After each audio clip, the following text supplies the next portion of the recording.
The snow fell like tiny white feathers from the gray sky. Edward Whitmore sat in the back of his black car, watching the world blur past his window. Everything looked cold. Everything looked empty. Just like him. He was rich. Very, very rich. He had more money than he could ever spend. His house was bigger than 10 houses put together. He wore expensive suits that cost more than most people earned in a month. But inside his chest, where his heart beat slowly, there was a hollow space. An ache. A loneliness that no amount of money could fix. "Sir, the road ahead is getting worse," his driver said, gripping the steering wheel tight. "Maybe we should turn back." Edward didn't answer. He just stared out the window at the snow-covered trees. He was coming back from another business meeting. Another deal. Another pile of papers that would make him richer. But what did it matter? He would go home to his huge mansion, eat dinner alone, and fall asleep in a bed so big it felt like an ocean. The car moved slowly through the storm. The windshield wipers swished back and forth, pushing snow away again and again. The heater hummed, keeping Edward warm while the world outside froze. Then he saw them, 3 tiny shapes on the side of the road. 3 small figures huddled together like baby birds in a nest.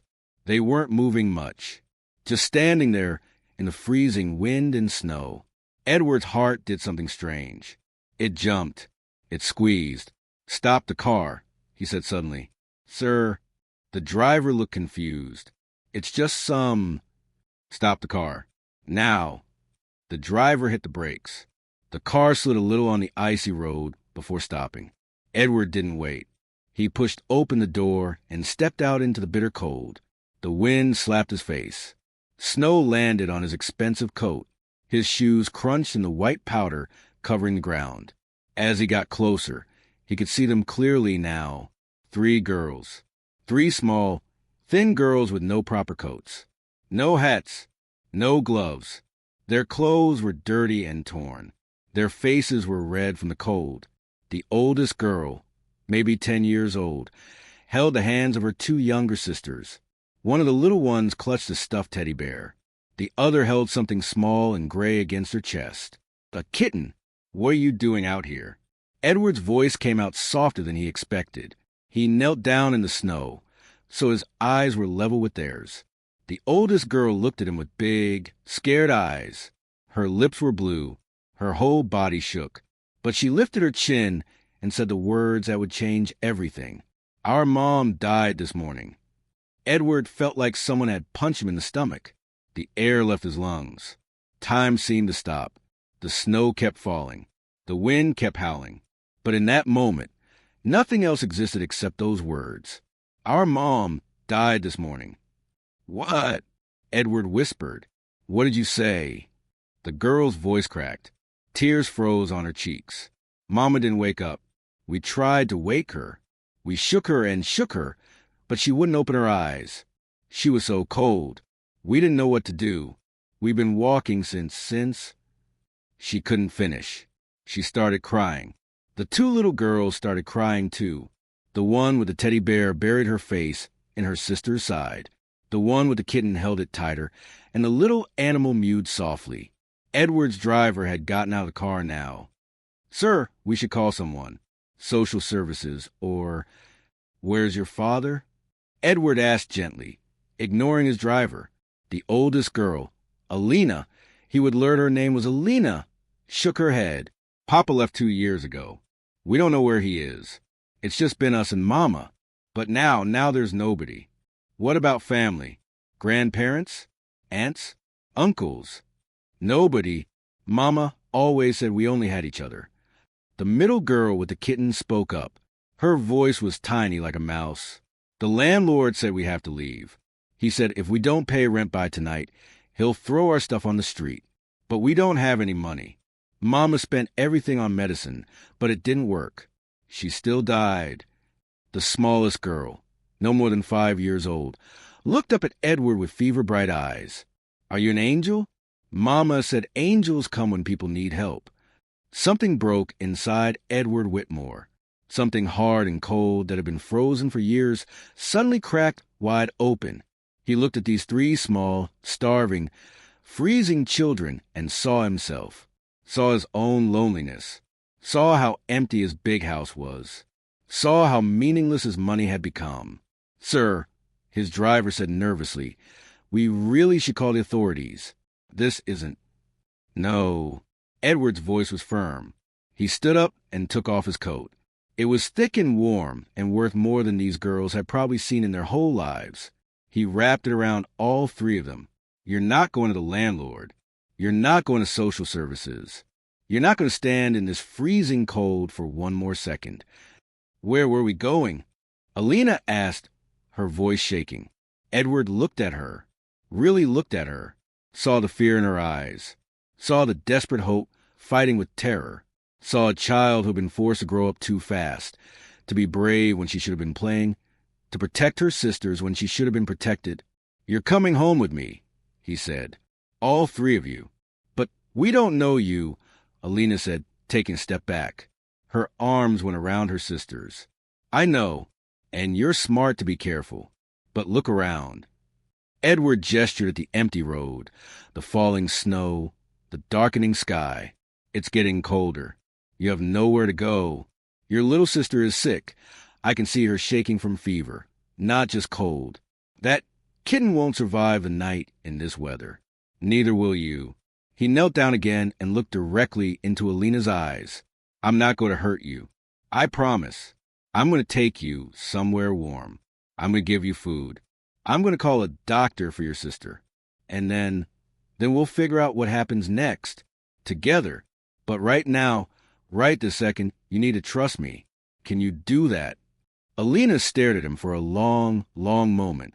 She looked at her sisters, Nia with her kitten, Isla with her teddy bear, and her flushed, feverish face. She looked at the empty road. She looked at the snow. She looked at Edward's kind eyes. She nodded. "Okay," she whispered. "Okay." Edward picked up little Isla, fever and all. His driver helped Nia with her kitten. Alina walked beside them, her hand gripping Edward's sleeve like a lifeline. They made their way to the warm car. As the doors closed and the heater blasted warm air, Edward looked at the three small faces staring at him with a mixture of fear and hope. He didn't know what he was doing. He didn't know if this was right or wrong or crazy. He just knew that for the first time in years, his empty heart felt something. It felt full. "Let's go home," he told his driver. And the car pulled away from the frozen roadside, carrying four people who didn't know it yet, but their lives had just changed forever. The mansion appeared through the snow like something from a dream. Tall windows glowed with warm yellow light. Stone pillars stood like giants guarding the entrance. The driveway curved up to the front door, lined with trees that sparkled with ice. Inside the car, three pairs of eyes grew wider and wider. "You live here?" Nia whispered, pressing her nose against the window. The kitten purred in her lap. "I do," Edward said. "And tonight you do too." The car stopped. Before Edward could open his door, the front entrance burst open.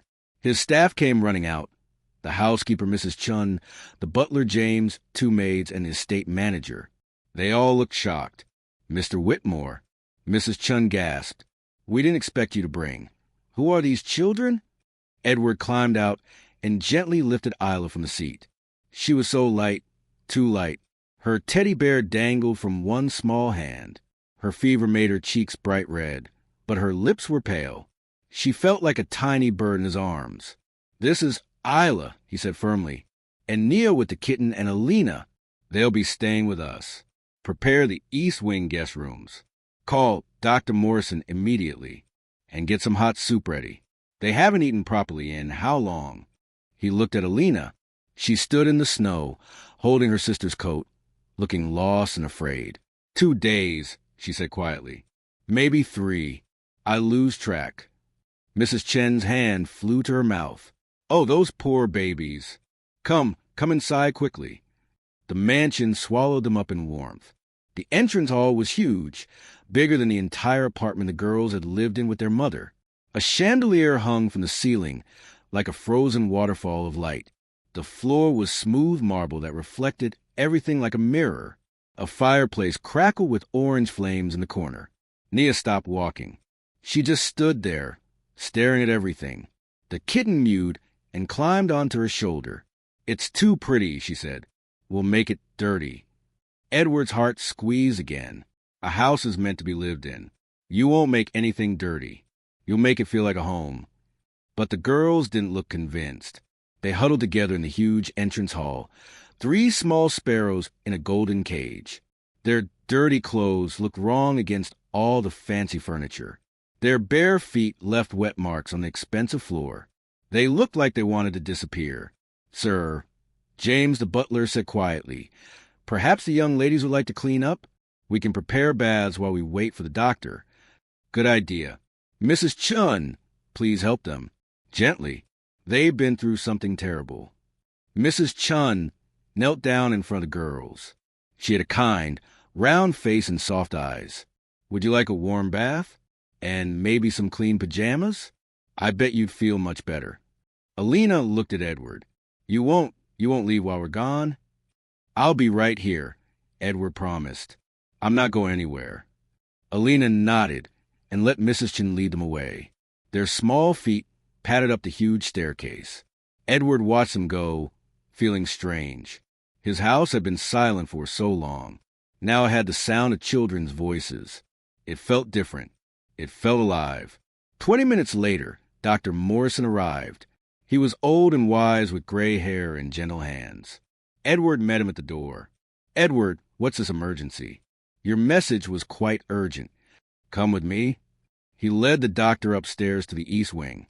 Mrs. Chun had prepared 3 rooms side by side, but the girls had refused to separate. All 3 of them were in one room, sitting on the bed together.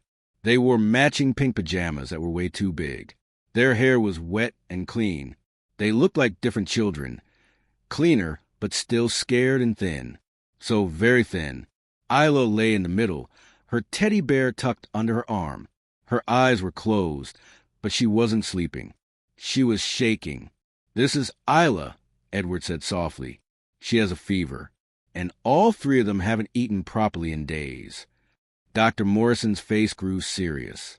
He opened his medical bag and approached the bed slowly. "Hello there, little one. My name is Dr. Morrison. I'm going to check you over, okay? I won't hurt you."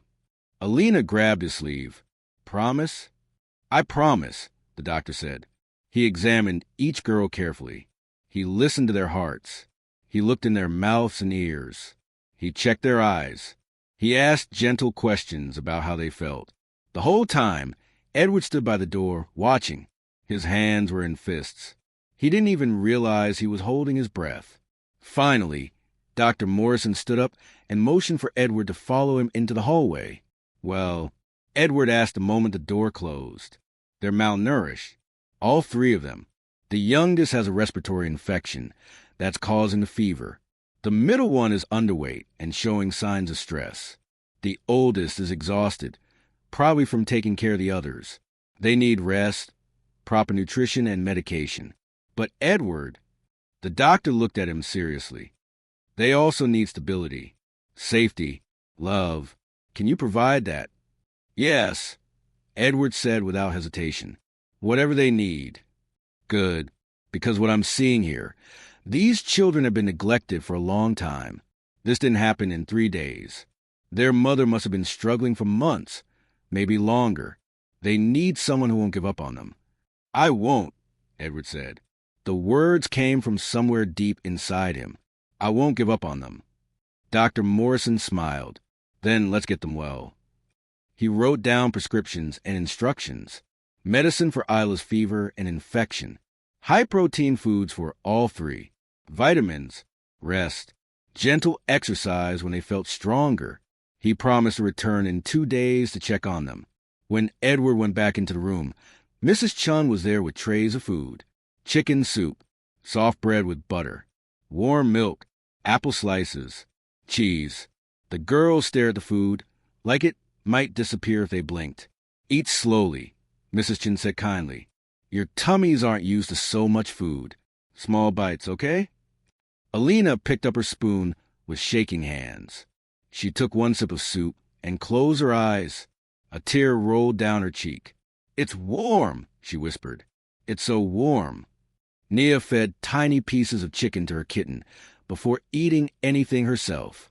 The little cat purred and licked her fingers. Isla was too tired to eat much, but she managed a few spoons of broth before falling asleep. Edward sat in a chair by the window and watched them. He watched Alina eat carefully, like she was afraid the food would be taken away. He watched Nia share everything with her kitten. He watched Isla sleep with her mouth slightly open, breathing easier now that the medicine was working. This was his house. His huge, empty, silent house. But tonight, it was filled with small sounds. The clink of spoons on bowls. The purr of a kitten. The soft breathing of sleeping children. The crackle of the fireplace. The gentle voice of Mrs. Chin saying, "That's good, dear. One more bite." For the first time in years, the mansion didn't feel like a museum. It felt like a home. Mr. Whitmore, James appeared at the door. I prepared the second and third rooms in case the young ladies prefer their own spaces. Thank you, James. But I think they want to stay together tonight. Of course, sir. Shall I bring up more blankets? Yes, and leave a lamp on in the hallway. They might wake up scared in an unfamiliar place. James nodded and disappeared. Edward stood up and walked to the bed. 3 small faces. 3 children who had lost everything. 3 lives that had been hanging by a thread until he found them on that frozen road. Alina's eyes opened. She looked at him with fear and hope mixed together. "Are you really going to let us stay?" she whispered. "Or will you make us leave in the morning?" Edward sat on the edge of the bed.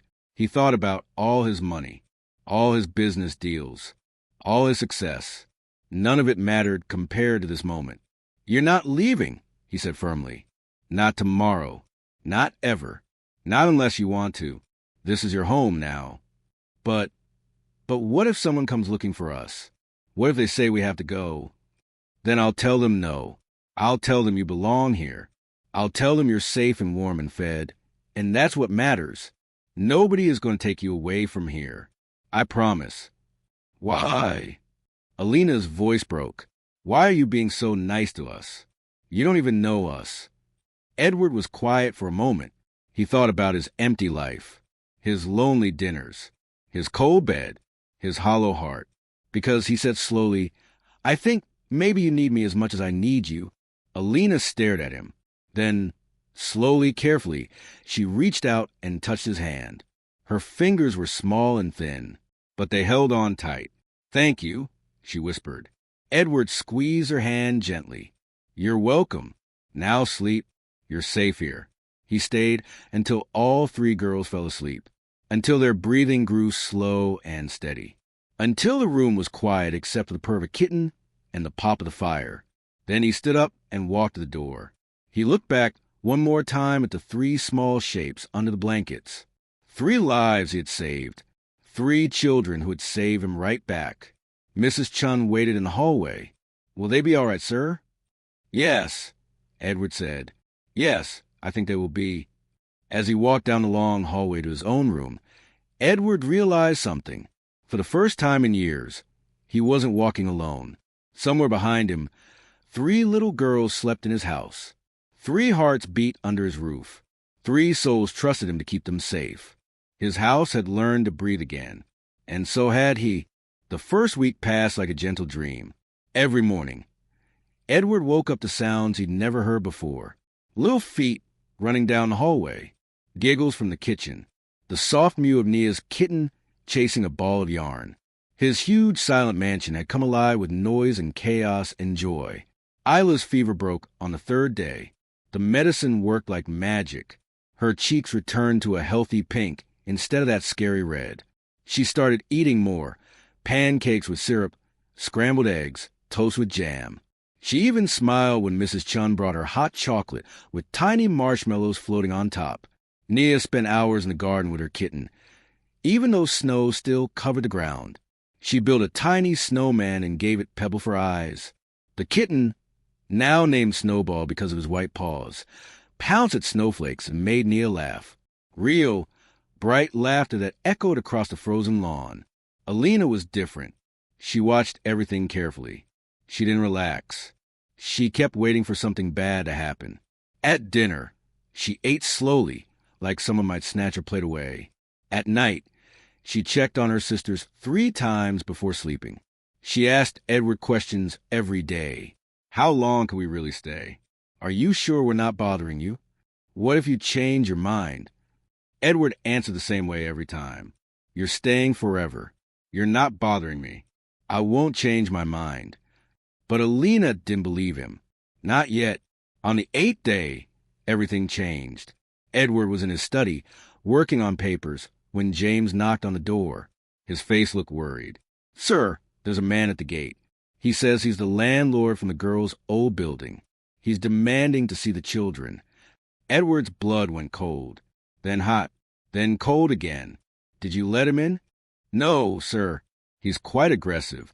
He says the children owe him rent money, and he has a legal right to... I'll handle this. Edward stood up so fast his chair rolled backward. Where are the girls? In the library with Mrs. Chan. They're reading stories. Keep them there. Don't let them know what's happening. Edward walked to the front gate, like a soldier going to battle. His expensive shoes crunched on the gravel driveway. His breath came out in white puffs in the cold air. His jaw was tight. The landlord stood outside the gate. He was a big man with mean eyes and a red face.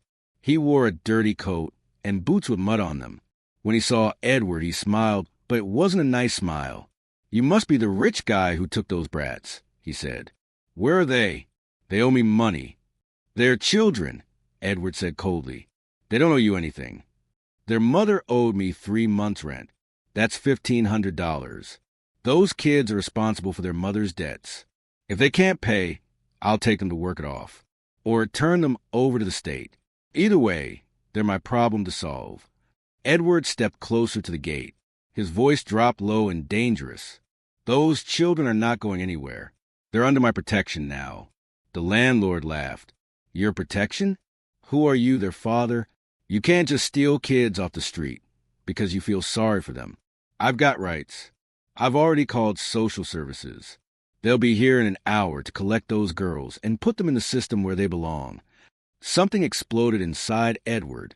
All the loneliness he'd felt, all the emptiness, all the years of having money, but nothing that mattered. It all turned into a fierce, burning need to protect 3 small girls who'd already lost too much. Let me make something very clear, Edward said, his voice like ice. Those children have been neglected and starved. They watched their mother die. They were left on the street in a snowstorm. You did nothing to help them. You threw them out, so you have no rights here. None. But the money, here's $1,500. Edward pulled out his wallet and threw bills through the gate bars. They fluttered to the ground like snow. There's your rent. Now get off my property before I call the police and have you arrested for harassment and child endangerment. The landlord's face turned purple. You can't. I can, and I will. I have lawyers. Very good lawyers. Very expensive lawyers.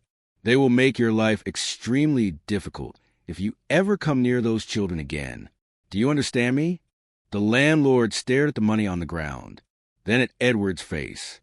He saw something there that made him take a step back. He bent down, grabbed the money, and stuffed it in his pocket. Fine. Keep the brats. They were nothing but trouble anyway. He turned and walked away, disappearing into trees. Edward stood there for a long moment, his hands shaking, not from fear, from anger, from the need to protect. When he turned around, Alina stood on the driveway behind him. She'd heard everything. You paid him, she whispered. You gave him money for us. Alina, I told you to stay in the library. You fought for us. Her voice cracked. Tears spilled down her cheeks. Nobody's ever fought for us before. Mama tried, but she was so tired and sick. But you yelled at him. You told him we matter. Edward walked to her and knelt down. You do matter. You and your sisters matter more than anything. But why? Alina sobbed. We're nobody. We're just 3 kids with no family and no money. Why do we matter to you? Edward thought about how to explain it. How could he tell a 10-year-old girl that she'd given him something more valuable than all his wealth? that she and her sisters had filled the empty spaces in his heart, that they'd taught him what home really meant. "Do you know what I had before you came here?" he said gently. "I had a big house. I had money. I had everything except the one thing that makes life worth living. I had nobody to care about, nobody to protect, nobody to love. I was rich and completely alone. But then I found 3 brave girls standing in the snow, and suddenly I had a reason to come home.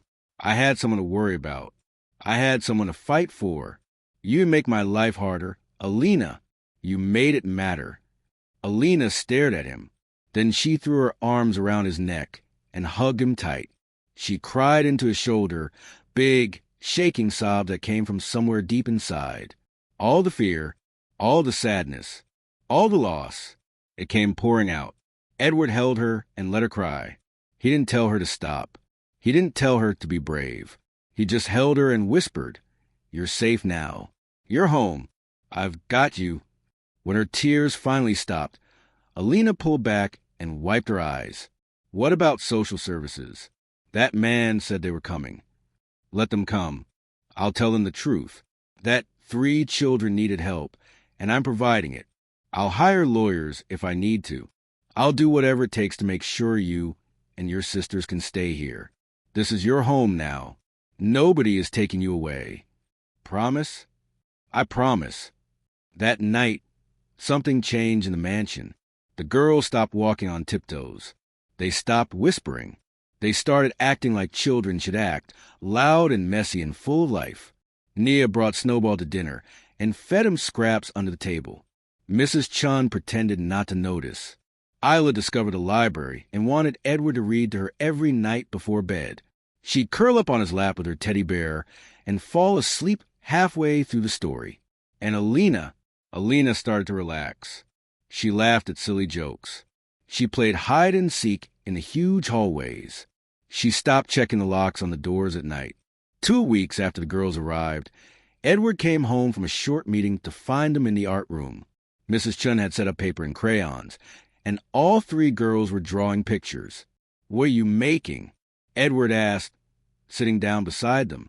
"I'm drawing Snowball," Nia said proudly, holding up a picture of a blob with whiskers.